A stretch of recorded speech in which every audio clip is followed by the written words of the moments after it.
এতটাও ডিফিকাল্ট ছিল না যখন আমি ক্যালসিয়ামের অভাবে অস্টিওআর্থারাইটিস এতদিন বাদে ফাইনালি খাচ্ছি। ডালটাকে একটা ডোয়ের মতো আমি শুধু ট্রাই করলাম। ভাজার জন্য আলাদা করে রেখে দিতে পারি। লাইট পার্পল, ডিপ পার্পল, এক নতুন জার্নি। হ্যালো বন্ধুরা, আশা করি তোমরা সবাই খুব ভালো আছো, সুস্থ আছো। আমি গ্যারিন চাও, welcome back to another blog. ঘড়িতে এখন সকাল 6টা মতো বাজে। ঘুম থেকে উঠে ফ্রেশ হয়ে চলে এসেছি রান্নাঘরে। আমি এখন মিষ্টুর জন্য লাঞ্চ বানাচ্ছি। লাঞ্চে আজ ওকে ম্যাগি দিয়ে দেব। মিষ্টু কোনোদিনই স্কুল থেকে কিনে লাঞ্চ খায় না। ওর অ্যাকাউন্টে টাকা সবসময় ভরাই থাকে, কিন্তু ও কিছুতেই স্কুলের কেনা খাবার খাবে না। আমাদের সবসময় বাড়ির থেকে ওর লাঞ্চের জন্য কোনো না কোনো খাবার বানিয়ে দিতেই হয়। আজ থেকে মিষ্টুর শুরু হচ্ছে এক নতুন পথ চলা। প্রায় 2.5 মাস বাদে মিষ্টু আজ স্কুল যাবে। ওর আজ স্কুল খুলছে। ওর এবার গ্রেড 6 বা ক্লাস 6 হবে। মাঝে ইউটিউবের সমস্যা থাকার কারণে আমি বেশ কিছুদিন ব্লগ আপলোড করতে পারিনি, তাই এই ব্লগটা দিতে একটু দেরি হয়ে গেল। তো যাই হোক, গত বছর অবধি মিষ্টু যেত এলিমেন্টারি স্কুলে, আর আজ থেকে ও যাবে মিডল স্কুলে। পড়াশোনার ধরন বদলাবে, আর তার সাথে সাথে আরও অনেক নতুন নিয়ম মিষ্টুর জীবনে আজ থেকে শুরু হবে। এটা হলো মিষ্টুর নতুন জলের বটল, স্কুল ব্যাগের সাথে ম্যাচ করে কেনা। নতুন স্কুল, নতুন ক্লাস, তাই টিফিন বক্স, জলের বোতল, ব্যাগ সবই নতুন। আজ মিষ্টু স্কুলের জন্য সবকিছু গোছাতে গোছাতে আমার নিজের ছোটবেলার সেই স্কুলের দিনগুলোর কথা ভীষণ মনে পড়ছে। আমাদের সময় নতুন বই, খাতা, আর তাতে নতুন মলাট। উফ, সেই নতুন বই খাতার মলাটের গন্ধ আমার ভীষণ ভীষণ প্রিয় ছিল। বাড়িতে এখন যুদ্ধ চলছে। মিষ্টুর নতুন স্কুল ব্যাগ, আর এটা হলো আমার লাঞ্চ বক্স। পুরো ম্যাচিং ম্যাচিং, হ্যাঁ, লাইট পার্পল, ডিপ পার্পল। আমার খুব প্রিয় এগুলো। ছোটবেলায় নতুন ক্লাসে প্রথম দিন স্কুল যাবার আগে আমার মা টিফিন করে দিত, আমায় খাইয়েও দিত। মা রোজই টিফিন করে দিত আর আমাকে খাইয়েও দিত। আর বাবা বই, খাতা, ব্যাগ সব গুছিয়ে দিত। আগের দিন রাতে বাবা আমার স্কুল ড্রেসও ইস্ত্রি করে রাখতো। এখানে তো বাচ্চাদের স্কুলের ইউনিফর্মই হয় না, তাই স্কুল ড্রেস ইস্ত্রি করার ব্যাপারও নেই। তবে আজ এত বছর বাদে আমার ছোটবেলাটার সেই একই ছবিটাই যেন আমি দেখতে পাচ্ছি। আমি আর বিদ্যুৎ মিলে মিষ্টুর জন্য ওই একই সবকিছু করছি। আমাদের সময়ও স্কুল ব্যাগ কি ভারী ছিল বল? সেই রুটিন অনুযায়ী বই আর তার সাথে খাতা, মলাট দেওয়া। এক্স্যাক্টলি, মলাট দেওয়া বই, মলাট দেওয়া খাতা। আলাদা চাল ছিল। এই বল, নতুন বইয়ের গন্ধ। তারপরে আমার খেয়াল আছে বাবা মলাট দিয়ে দিত নতুন বইতে, কভার লাগাতে হতো যাতে না বইগুলো নষ্ট হয়ে যায়। মোটামুটি রেডি হয়ে গেছি আমরা। এখন মিষ্টুর চুলটা বেঁধে দিলেই হবে। নতুন স্কুলের প্রথম দিন বলে মিষ্টু বায়না করছে যে একটু সুন্দর করে নতুন কোনো স্টাইলে ওর চুলটা বেঁধে দিতে। সত্যি বলতে আমি চুল বাঁধার অত সব নানান ধরনের স্টাইলের ব্যাপারে জানি না, আর তাছাড়া এখন হাতেও অত টাইম নেই যে সময় নিয়ে একটু স্টাইল করে ওর চুলটা বেঁধে দেব। তাই চটজলদি এইভাবে কিছুটা চুল নিয়ে বেনুনি করে দিচ্ছি। স্কুলের প্রথম দিন তো, তাই হাতে একটু সময় নিয়েই বেরোনো ভালো। মিষ্টুর আজ থেকে শুরু হলো এক নতুন জার্নি। মিডল স্কুল, নতুন ক্লাস, নতুন পড়াশোনার ধরন, আর পড়াশোনার চাপও বাড়ল। মিষ্টুর এলিমেন্টারি স্কুল আমাদের কমিউনিটির ভেতরেই ছিল। যদিও ও স্কুল বাসেই যেত, বা আমরা দরকার মতো অফিস যাওয়ার পথে ওকে ড্রপ করে দিতাম। তবে মিডল স্কুলে হেঁটে যাওয়া যাবে না, স্কুল বাস বা গাড়িতে করেই ওকে যেতে হবে। আজ প্রথম দিন বলে ওকে আমরা ড্রপ করে দিচ্ছি। তবে ও আজ স্কুল বাসেই ফিরবে, আর কাল থেকে স্কুল বাসেই যাতায়াত করবে। চলে এসেছি আমরা মিষ্টু স্কুলে। সামনে গাড়ির লম্বা লাইন। নতুন সেশনের প্রথম দিন বলে আজ অনেকেই বাচ্চাদের ড্রপ করতে স্কুলে এসেছে, তাই এত ভিড়। Be a good girl, okay? First day of school, Mishtu. Are you excited? Extremely. সব ভালো করে বুঝে টুঝে আসবি। হ্যাঁ।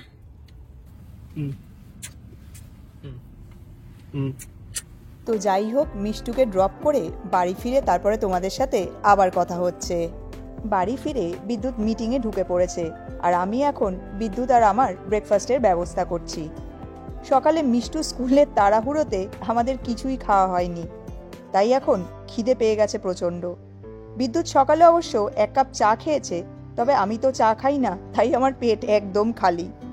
আজকাল আমরা আমাদের খাওয়া দাওয়ার ধরনটা অনেকটাই বদলেছি। আমাদের খাবারের তালিকায় এখন ফল আর সবজিটা প্রচুর পরিমাণে থাকে। উইকডেজে আমরা বেশিরভাগ সময় নিরামিষই খাই, তবে প্রোটিনটা মানে ছানা, পনির, সয়াবিন, ডাল এগুলো বেশি করে খাই। আর উইকেন্ডে মাছ, ডিম বা চিকেন তো আছেই। তোমরা জানো যে মেয়েদের একটা সার্টেন বয়সের পর থেকে ক্যালসিয়াম ডেফিসিয়েন্সি হয়, আর আমার মার তো অস্টিও আর্থারাইটিস আছে, তাই আমার খুব ভয় লাগে যে যদি আমারও ক্যালসিয়ামের অভাবে অস্টিও আর্থারাইটিস হয়। তাই রোজ আমি ব্রেকফাস্টে দই খাই। আমার তো দুধে অ্যালার্জি আছে, তাই দইয়ের সাথে 4টে করে খেজুর আর স্ট্রবেরি আর ব্লুবেরি খাই। এই যে দেখো, স্ট্রবেরি আর ব্লুবেরি কেটে ধুয়ে বাটিতে নিয়ে নিয়েছি। এটাই আমার সোম থেকে শুক্র ব্রেকফাস্ট। আমার অফিসের ফ্রিজে আমার খাওয়ার জন্য দই আর ফল সব সময় থাকে। বিদ্যুৎ যখন অফিস যায় ও ফল নিয়ে যায়, আর মিষ্টু স্কুল থেকে এসে ফল খায়। আমার ব্রেকফাস্ট একদম রেডি হয়ে গেছে, আর বিদ্যুৎকে এই প্লেটে একটা কলা, 2টো খেজুর আর ব্লুবেরি আর স্ট্রবেরি দিয়ে দিলাম। এছাড়াও আমরা আরও সব ফল রেগুলারলি আজকাল খাই। বাড়িতে থাকলে চেষ্টা করি ব্রেকফাস্টটা একটু সময় নিয়ে করতে। সারাটা দিন তো সারা সপ্তাহ দৌড়ে বেড়াই, তাই চেষ্টা করি অন্তত একটা দিন নিজের জন্য একটু সময় বের করে নিতে। জলখাবার সেরে মায়ের সাথে কথা বলে রান্নাঘরে চলে এসেছি। এখন দুপুরের খাবারের ব্যবস্থা করে নেব। আর আজকে দুপুরের জন্য প্লেন অ্যান্ড সিম্পল নিরামিষ খাবার বানাবো হলো ধোকার ডালনা, আর তার সাথে কালকে বাজারে গিয়ে কলমি শাক পেয়েছি, নিয়ে এসেছি, তো কলমি শাকও বানাবো।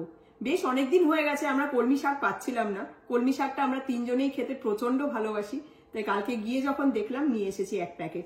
তো সেটাই আমি ভালো করে কেটে জল দিয়ে ভালো করে ধুয়ে নিয়েছি, এখন খালি রান্না করতে হবে। আর কাল রাত্রিরে ধোকার ডালনা বানাবো বলে ছোলার ডালটা দেখো ভিজিয়েও রেখেছি, এখন পেস্ট করে ধোকাগুলো বানিয়ে নেব। মিক্সিতে অল্প আদা, চেরা কাঁচা লঙ্কা দিয়ে দিয়েছি, এবার তার উপরে ছোলার ডালটা দিয়ে দিচ্ছি। ডালটা এখন আমি পেস্ট করে নেব, তবে একদম মিহি পেস্ট করব না, এমনভাবে পেস্ট করব যাতে কয়েকটা ডাল দানা দানা মতো থাকে, তাতে ধোকাটা খাওয়ার সময় ডালটা মুখে পড়লে খুব ভালো লাগবে। ধোকার ডালনা, তারপরে ছানার কোফতা, এই ধরনের নিরামিষ সব রান্নাবান্না হলে তখন আর মাছ মাংসের কোনো প্রয়োজনই হয় না। এইসব নিরামিষ খাবার একাই 100। তেলে জিরে ফোড়ন দিয়ে একটু নেড়ে চেড়ে নিয়ে তাতে পেস্ট করা ডালটা আমি এখন ঢেলে দিচ্ছি। অল্প হলুদ গুঁড়ো দিয়ে দিলাম। ডাল পেস্ট করে তখনই নুন দিয়ে ভালো করে ডালের সাথে মিক্স করে নিয়েছি, তাই এখন আর নুন দিচ্ছি না। এবার ডালটা নেড়ে চেড়ে মশলার সাথে মিক্স করে নিয়ে আমি একটু সাঁতলে নেব। প্রায় 2-3 মিনিট একটু সাঁতলানোর পর আমি এবার বাইন্ডিংয়ের জন্য ডালে 2 চামচ ময়দা দিয়ে দিচ্ছি। এবার ময়দাটাকে ডালের সাথে মিক্স করে তারপরে ডালটাকে খুব ভালো করে সাঁতলাতে হবে। তবে আমার শোল্ডারে প্রবলেম আছে বলে প্রতিবারের মতো এবারও ডালটা বিদ্যুৎ সাঁতলে দিচ্ছে। দেখো, ডালটা সাঁতলাতে সাঁতলাতে বিদ্যুৎ ডালটাকে একটা ডোয়ের মতো করে ফেলেছে। আর এদিকে আমি এই প্লেটে অল্প ঘি মাখিয়ে রেখেছি। তোমরা চাইলে ঘিয়ের বদলে তেলও ব্রাশ করে নিতে পারো। এবার বিদ্যুৎ ডালটাকে এই প্লেটের ওপর ঢেলে খুন্তি দিয়ে ভালো করে চেপে চেপে প্লেটের শেপে করে নিচ্ছে। ডালটাকেও খুন্তি দিয়ে চেপে চেপে প্লেটের ওপরে সমানভাবে ছড়িয়ে নিয়েছে। এবার এটাকে আমরা একদম ঠান্ডা হওয়ার জন্য রেখে দেব। ডালটা ঠান্ডা হতে হতে আমি এখন কলমি শাকটা বানিয়ে নেব। তেলে অল্প রসুন কুচি, কালো জিরে আর একটা চেরা কাঁচা লঙ্কা ফোড়ন দিয়ে আমি এবার কলমি শাকটা এখানে ঢেলে দিচ্ছি। আমরা দেশে যেসব শাক পাতা খাই সেই সবের মধ্যে এখানে পালং শাক, পুঁই শাক আর কলমি শাকটাই পাওয়া যায়। কলমি শাক আমরা 3 জনই খেতে ভীষণ ভালোবাসি। লাল শাকটাও মাঝে সাঝে বাজারে দেখতে পাই, বাট সেটা খুবই রেয়ার। যাই হোক, শাকটার এখন কিছু করার নেই। এবার এটাকে নরম হওয়ার জন্য ঢেকে দেব। শাকটা দেখো হয়ে গেছে। রান্নার শুরুতে যখন শাকটা দিয়েছিলাম তখন পরিমাণে কতটা ছিল, আর রান্না হয়ে যাওয়ার পর এখন কমে কতটুকু হয়ে গেছে। যাই হোক, একদম শেষে যেটা না দিলে রান্নাটা কমপ্লিট হবে না সেটা হলো পোস্ত। শাকের ওপরে এখন আমি অল্প পোস্ত ছড়িয়ে দেব, আর পরে বাটিতে তুলে আরও কিছুটা পোস্ত আমি শাকের ওপর দিয়ে দেব। ধোকাগুলো ঠান্ডা হয়ে গেছে, তাই দেখো এগুলোকে কেটে 2টো প্লেটে করে নিয়েছি। এই প্লেটে যেগুলো আছে তার মধ্যে থেকে বেশিরভাগগুলোই ঝোলে যাবে, কয়েকটা খালি ভাজা করব। আর এই প্লেটে যেগুলো রয়েছে সেগুলো কিন্তু সবই ভাজা হবে, কিন্তু এখন না, এগুলো ফ্রিজে রেখে দেবো, যখন যেরকম খেতে ইচ্ছে করবে তখন ভাজা করে নেবো। তোমরা তো জানো যে বিদ্যুৎ ধোকা ভাজা বা ধোকার ডালনা খেতে প্রচন্ড ভালোবাসে, তাই যখনই আমি ধোকা বানাই একটু বেশি করে করি, যাতে ভাজার জন্য আলাদা করে রেখে দিতে পারি আর ঝোল আর ভাজা সেদিনকার জন্য করে নিতে পারি। তেল গরম হয়ে গেছে, এবার ধোকার এই পিসগুলোকে একে একে তেলে ছেড়ে আমি লাল করে ভেজে নেব। ধোকা ভাজার একরকম স্বাদ, আর ভাজার পর ঝোলে দিলে তার আর এক রকম স্বাদ। তবে ধোকা ভাজা হোক বা ঝোলে দুরকম ভাবেই খেতে আমাদের দারুণ লাগে। ধোকাগুলো দেখো ভাজা হয়ে গেছে আর দেখতে কি দারুণ লাগছে। এবার এগুলোকে তেল ঝরিয়ে এই প্লেটে তুলে নেব। ধোকার গ্রেভিটা বানানোর জন্য আমি তেলে অল্প জিরে, তেজপাতা, 2টো শুকনো লঙ্কা ফোড়ন দিয়ে দিলাম। এবার অল্প আদা ঘষে আমি এখন তেলে দিয়ে দিচ্ছি। মশলাগুলোকে তেলে একটু নেড়ে চেড়ে নিয়ে আমি এবার 1 চামচ নুন, হলুদ গুঁড়ো, কালারের জন্য 1 চামচ কাশ্মীরি লাল লঙ্কার গুঁড়ো, 1 চামচ ধনে গুঁড়ো আর অল্প জিরে গুঁড়ো দিয়ে একটু নেড়ে চেড়ে এবার আমি আমাদের গাছের টমেটো, যেটা বেশ কিছুদিন আগে আমরা পিউরি করে রেখেছিলাম, সেটাই এখন এখানে ঢেলে দিচ্ছি। একটা কাঁচা লঙ্কা চিড়ে এখন দিয়ে দিচ্ছি। তার সাথে অল্প আমাদের ঘরে বানানো গরম মশলাও দিয়ে দিলাম। এবার মশলাটাকে ভালো করে কষিয়ে নেব। গ্রেভিটা হতে বেশি সময় লাগবে না, কারণ টমেটোটা তো অলরেডি পিউরি করা আছে, তাই রান্নাটা তাড়াতাড়ি হয়ে যাবে। বহুদিন হয়ে গেছে যে আমরা টমেটো কিনি না, গাছের টমেটো দিয়েই আমাদের এখনো চলে যাচ্ছে। যাই হোক, মশলাটা দেখো কষে গেছে আর মশলার থেকে তেল ছেড়ে ছেড়েও আসছে। এবার অল্প জল দিয়ে মশলাটাকে একটু পাতলা করে আমি ফুটিয়ে নেব। গ্রেভিটা দেখো ফুটছে। এবার আমি ভেজে রাখা এই ধোকার পিসগুলো একে একে গ্রেভিতে দিয়ে একটু উল্টে পাল্টে দেব। ফাইনালি গ্রেভিতে অল্প ঘি আর গরম মশলা দিয়ে দিচ্ছি। আমাদের ধোকার ডালনা একদম ডান। রান্নাটা করে ফেললাম এখন, তবে মিষ্টু স্কুল থেকে ফিরলেই আজ আমরা একসাথে খাবো। মিষ্টু স্কুল থেকে চলে এসেছে আর বিদ্যুৎ মিষ্টু এখন লাঞ্চ করতে বসে পড়েছে। Mishtu, first day of middle school কেমন ছিল? ভালোই লাগলো। ঠিক আছে, তুই খেয়ে নে, তারপর তোর কাছ থেকে মিডল স্কুলের গল্প শুনবো। ঠিক আছে। আর এই যে আজকে আমাদের প্লেন অ্যান্ড সিম্পল লাঞ্চ, ভাত রয়েছে, তার সাথে লেবু লঙ্কা, কলমি শাক, বিদ্যুতের প্রিয় ধোকা ভাজা, আর এইখানে রয়েছে ধোকার ডালনা। খাওয়া স্টার্ট করো তোমরা। শাকটা দিয়ে খাওয়া আগে, আমি ধোকার ডালনাটা দিয়ে দিই তোকে পাতে।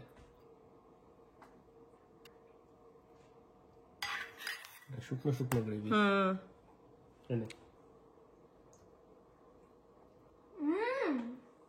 এতদিন বাদে ফাইনালি খাচ্ছি। অনেক দিন এখানে কলমি শাক পাওয়া যাচ্ছিল না, বেশ কয়েকবার বাজারে ঘুরে এসেছি কিন্তু ছিল না। কেমন লাগছে কলমি শাকটা? Awesome as always. এটা আমার খুব প্রিয়। কলমি শাক খেতে মিষ্টু খুব ভালোবাসে। মিষ্টুর কলমি শাক প্রিয়, আমার হচ্ছে পুঁই শাক প্রিয়। পুঁই শাক তাও পাওয়া যায়, লাল শাকটা খুব রেয়ার, পাওয়াই যায় না। যাক, তুই খা। আমি স্টার্ট করি। হ্যাঁ, স্টার্ট কর। আমিও শাক দিয়ে স্টার্ট করি। আজকাল আমরা উইকডেজে চেষ্টা করি নিরামিষটাই খাওয়ার। এটা হলো কমফর্ট ফুড, তাই না? দারুণ। ধোকাটাও কেমন লাগছে? ক্রিস্পি হয়েছে।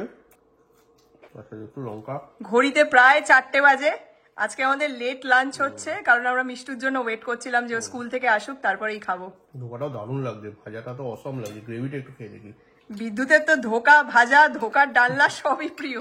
সেটা ঠিক, পুরো একদম ভেতর অব্দি পুরো গ্রেভি ঢুকেছে। হ্যাঁ, অনেকক্ষণ রেখে দিয়েছিলাম না। দারুণ হয়েছে, হালকা ঘিয়ের একটা গন্ধ আসছে। হ্যাঁ, প্রত্যেকদিন যখন প্লেটের মধ্যে ওই ধোকাটা তুই তুলিস, আমি তো তেল ব্রাশ করে দিই, আজকে ভাবলাম একটু ঘি দিই, শেষেও তো ঘি দিয়েছি। দারুণ লাগছে। ঘি দিলে নিরামিষ রান্না একটা আলাদাই টেস্ট চলে আসে। ধোকাটাও নুন টুন একদম ঠিক হয়েছে, সুন্দর একটা আদার একটা ফ্লেভার আসছে, দারুণ হয়েছে। ধোকা রান্না করলে সব সময় আমি অর্ধেক রান্নাটা করি, তারপর বিদ্যুৎকে সাতলে দিতে হয়, কারণ এই শোল্ডার পেনের জন্য আমি কিছুতেই সাতলাতে পারি না। ধোকা হলে আমাদের পরিমাণটা অনেকটা বেশি হয়। আলাদা করে কাঁচাগুলো তুলে রাখলাম পরে ভাজা খাবো বলে, আর এইগুলো ঝোলে দিয়েছি, তার মধ্যে 3-4টে ভাজা রেখে দিয়েছি। মিষ্টু, ধোকার ডালনাটা দিয়ে ভাতটা মেখে খা, দেখ কেমন লাগে। আমি শুধু ট্রাই করলাম, দারুণ লাগছে। ভালো লাগছে? হ্যাঁ, the tangy flavor tastes amazing. Tomato গুলো তো আমাদের গাছে, সেই যে টমেটো পিউরি করেছিলাম সেটা দিয়েই তো আজকে বানালাম গ্রেভিটা। ভালো লাগছে মিষ্টু? Awesome. উইকডেজে প্লেন অ্যান্ড সিম্পল লাঞ্চটা খুব ভালোই হচ্ছে। Plain and simple late lunch বল, হ্যাঁ, late নিরামিষ plain and simple late lunch. হ্যাঁ, তুই আবার চলে আস। হ্যাঁ আসছি। আমরা তাহলে চটপট এখন লাঞ্চটা সেরে ফেলি, তারপর তোমাদের সাথে আবার কথা হচ্ছে। খাওয়া দাওয়া হয়ে গেছে, মিষ্টুকে জোর করে সোফায় বসিয়েছি। ফার্স্ট ডে অফ মিডল স্কুলের গল্প শুনবো আর তোমাদেরকেও শোনাবো। মিষ্টু, কেমন ছিল মিডল স্কুলের ফার্স্ট ডে? আমার তো দারুণই লাগলো। দারুণ লেগেছে? হ্যাঁ, খুব ফান ছিল। নতুন বন্ধু হয়েছে? নতুন বন্ধু হয়নি, বাট আমার অনেক পুরনো বন্ধু ছিল। এলিমেন্টারি স্কুলের বন্ধুরা? হ্যাঁ। তো লকারটা বল এবার। ও হ্যাঁ, লকার আমি দুবার করতে পারলাম। অতটাও ডিফিকাল্ট ছিল না যখন আমি শিখলাম করতে। ওটা কম্বিনেশন লক আবার, মানে ঘুরিয়ে ঘুরিয়ে কম্বিনেশন করে তারপরে এ করতে হবে, মানে নট এমনি তালা চাবি। ওপেন হাউসের দিন যখন মিষ্টু স্কুলে গেছিলাম, ফার্স্ট ডে লকারটা খুলতে গিয়ে মিষ্টুর অবস্থা খারাপ হয়ে গেছে। আধা ঘন্টা ওখানেই লেগে গেছিল। কিছুতেই বিদ্যুৎকে হেল্প করতে দেবে না, আমাকেও দিল না, নিজে থেকেই খুলবে ও। বাপরে বাপ, ইন দি এন্ড বাবা আমার জন্য খুলে দিল। ইন দি এন্ড আমাকে হাত হ্যাঁ, লাগাতে সময় হয়েছিল। নষ্ট হচ্ছে, তারপরে বকা ঠকা দিয়ে। স্কুলে লকার আছে, তাও ব্যাংকের মতো। বাবা কি সিকিউর লকার, তাই না? কিন্তু গুড পার্ট হচ্ছে, তুই বল। হ্যাঁ, সবার অলমোস্ট সবার শেয়ার করতে হলো লকার, লাইক দুজন একটা লকারে। ও একটা লকারে দুজন করে জিনিস রাখবে? বাট আমার আর কয়েকজনের একটাই লকার, লাইক ও শুধু আমি বাবা। একটা লকার। মানে ওর লকারটা শুধু ওই ইউজ করবে, কোনো শেয়ারের ব্যাপার নেই। আর নরমালি কি হয়, একটা লকারকে দুজন করে ইউজ করে। লকারে রাখেটা কি? Extra paper, folders, extra stuff that we don't use in the school. যেগুলো আজকে সব সকালবেলা নিয়ে গেছিলে, যে ফোল্ডার টোল্ডার গুলো? আমার যেটা মনে হয় যে স্কুল সাপ্লাইজ যেগুলো আমরা আগে হ্যাঁ, দিতাম সকালে না, দিয়ে বা দিলাম। টিচারকে দিয়ে আসতাম, এখন সেই আজকে সকালে তো নিয়ে গেল সব। হ্যাঁ, এবার আগে কি হতো, স্কুল সাপ্লাইটা আমরা টিচারকে দিয়ে আসতাম। হ্যাঁ। এবারে যে স্কুল সাপ্লাইটা, মানে ওটা ওরাই ম্যানেজ করবে, ওই স্কুল সাপ্লাইজটা ওখানেই রাখবে। যেহেতু বড় যতটা হয়ে গেছে। লাগবে, হ্যাঁ, যা যা ওখান থেকে লাগবে ওরা নিয়ে ইউজ করবে আর কি, তাই তো? হ্যাঁ, আবার সেদিনকে অনেকে বলছিল লকার নাকি ডেকোরেট করে, তাই কি? করে আমি এখনো করিনি, বাট লাইক যদি চায় ওরা মিনি মিরর্স লাগাতে পারে, বাহ। ডেকোরেশন, ছবি, ওইগুলো। মিডল স্কুলে এত কিছু? লকারে মিরর, আয়না লাগাবে? হ্যাঁ, আয়না লাগিয়ে কি করবে? মুখটা দেখবে। পড়তে যাবে না, সাজগোজ করতে যাবে? আর কি হলো স্কুলে আজকে? ও, আজকে ল্যাপটপ দিয়েছে। উফ, স্কুল থেকে বাড়িতে ল্যাপটপ দিয়ে দিয়েছে। বই খাতার তো কোনো ব্যাপার নেই, কলকাতার ব্যাপার নেই। ল্যাপটপেই কি সবকিছু করতে হবে? The majority of things আমার ল্যাপটপে করি, আর যদি কোনো ডিজিটাল হোমওয়ার্ক থাকে এখানেই আমরা করতে পারি। ও, এগুলো কি আজ সব ফার্স্ট ডেতে এগুলো বোঝালো কিভাবে কি হবে না হবে? We get to keep them until we're in 8th grade. Class 8 অবধি এই ল্যাপটপ দিয়ে চলবে? হ্যাঁ, সাবধানে রাখিস, ভেঙে ঠেঙে গেলে কিন্তু ল্যাপটপের পয়সা দিতে পারবো না। রাখবো। ল্যাপটপের জন্য ইন্স্যুরেন্স পে করতে হয়েছে। সবকিছু তো নিয়েই নেয় আগের থেকে। কেমন লাগলো স্কুলটা? ভালো লাগলো, awesome লাগলো। Middle school is so fun. Fun, homework টোমওয়ার্ক সব দিয়ে দিয়েছে। হ্যাঁ, Except we have to like যখন আমরা এক ক্লাস থেকে আরেকটাতে যাচ্ছি, তখন একটু রাশ করতে হয়, খেতে খেতে যাও। But if you are late, like that equals 1 tardy, and 1 টার্ডিটা কি সেটা বল। tardy means late, and 3 tardies, like if you get in after the bell rings, 3 tardies equals 1 absent. তোমার absent is schedule, it's linked to everything else in middle school that you do. ও, তার মানে হচ্ছে, মানে একটা class থেকে আরেকটা class যেতে যেতে যদি লেট হয়ে যায়, কতক্ষণের মধ্যে যেতে হয়? 2 minute দেয়, which is like অনেকটাই টাইম। 2 মিনিটের মধ্যে ফার্স্ট ক্লাস শেষ করে অন্য ক্লাসে যেতে মানে একটা হবে? ক্লাস থেকে আরেকটা ক্লাস। ও, অনেকটাই টাইম। এবার সেটা হচ্ছে, মানে যেটা আমি বুঝলাম সেটা হচ্ছে 3টে যদি মিস হয় তোর, তার মানে হচ্ছে মানে মিস মানে একটা লেট ক্লাস হয়। থেকে আরেকটা ক্লাস Tardy. যেতে 2 মিনিটের বেশি লাগে, দেন ইউ গেট আ টার্ডি নাকি কি বলে, TARDY. টার্ডি। হ্যাঁ, এবার 3টে টার্ডি পেয়ে গেলে মানে ওটা হচ্ছে সেম অ্যাজ একটা অ্যাবসেন্ট। ই বাবা, এই তো যে অফিসে চাকরি করতে গেলে লেট হলে পরে ওই যে দেয় না, মার কাছে শুনতাম। হ্যাঁ, ওই রকমই। বাবা, ভালো এগুলো, মানে হ্যাঁ। But really though, খুব easy going from one class to another in that time. আচ্ছা, It's not all hard. কোনো ফিক্সড ক্লাস নেই তোদের? ক্লাস বাঙ্ক করে না করে ওইগুলোর জন্য মনে হয় এগুলো ইমপ্লিমেন্ট করা। আমাদের কোনো specific homeroom নেই, but first টা হচ্ছে ACLAB, where they like teach us everything and where we can go যদি কোনো কি নাম? help লাগে। ACLAB? AC space LAB. একলা? এক ল্যাব মানে হচ্ছে কি করিস ওখানে? Tell us about stuff that's going on in the school. মানে যে- স্কুলটার সম্বন্ধে বোঝায়। হ্যাঁ, স্কুলটা সম্বন্ধে বোঝায়। আর যেটা স্কুলে হচ্ছে লাইক ফান্ডরেজার্স, ইভেন্টস, ওইগুলো আমাদেরকে বলে, and like যে প্রোগ্রামস গুলো হয়। হ্যাঁ, anything important enough to know. ও, আচ্ছা, আচ্ছা। আর কটা ক্লাস তোদের অল টোটাল? 8টা। 8। আমাদেরও 8টা ছিল, আমাদের period। 8টা ছিল। 8 period was the last period. আজকে সকাল থেকেই আমি আমার ছোটবেলার মানে ওই স্কুলের দিনগুলোর কথা মনে পড়ছে বারবার করে, কিন্তু কোনো বই নেই তো। স্কুলে টিচার কি আছে কিছু পড়িয়েছে? না। প্রথম দিন আর কি পড়াবে। মজা না? হ্যাঁ, অনেকটাই। এদের স্কুলগুলো আমাদের স্কুল থেকে একদমই আলাদা, কত সুন্দর ডিজাইন করা, ডেকোরেট করা, কি বিশাল স্কুল। ওরকম হলে আমরা ওইগুলো দেখেই পড়াশোনা আরো বেশি করে করতাম। হয়তো ওগুলোই দেখতাম, পড়াশোনাই করতাম না। তবে মিষ্টি এখন বুঝতে পারছে ভারী ব্যাগ কাকে বলে। হ্যাঁ, আমার ব্যাগটা এতটাই ভারী যে আমি ক্যারি করতেই পারছি না, আমার হাতে কনস্ট্যান্টলি লেগে যাচ্ছে। এলিমেন্টারি স্কুলে তো ব্যাগে কিছুই থাকতো না, শুধু একটা লাঞ্চ বক্স আর ওয়াটার বটল। আর এখন তো রাজ্যের জিনিস, ফোল্ডার থেকে শুরু করে ফোল্ডার থাকবে, তার মানে 8টা পিরিয়ড মানে 8খানা ফোল্ডার থাকবে। আমার তো একটাই accordion folder আছে, which is like একটা folder with multiple slots. ও একটা ওই যেটা নিয়ে এলাম আমরা ওয়ালমার্ট থেকে, ওটার মধ্যেই সবকিছু একটা ফোল্ডারের মধ্যে 8খানা মানে ক্লাসের যে পেপার গুলো ডিভাইড করা আছে। কিন্তু কপিও তো নিতে হবে, অনেক ক্লাসের তো যখন আমরা কিনতে গেছিলাম তখন তো বলেছিল আমার ব্যাকপ্যাকে শুধু আমার সায়েন্সের কপি থাকে, because we don't really use copies for any other classes. তাহলে কিসে লিখিস? লিখতে হয় তো নাকি? They give us specific papers like to finish and stuff. ও ওই এলিমেন্টারি স্কুলের মতনই, পড়াশোনাটা আস্তে আস্তে বোঝা যাবে। বাট মিষ্টুর এক বন্ধু ওই যে আনিয়া বলছিল না যে মিডল স্কুলে ভীষণ চাপ, আস্তে আস্তে প্রেশারটা এবার বাড়বে।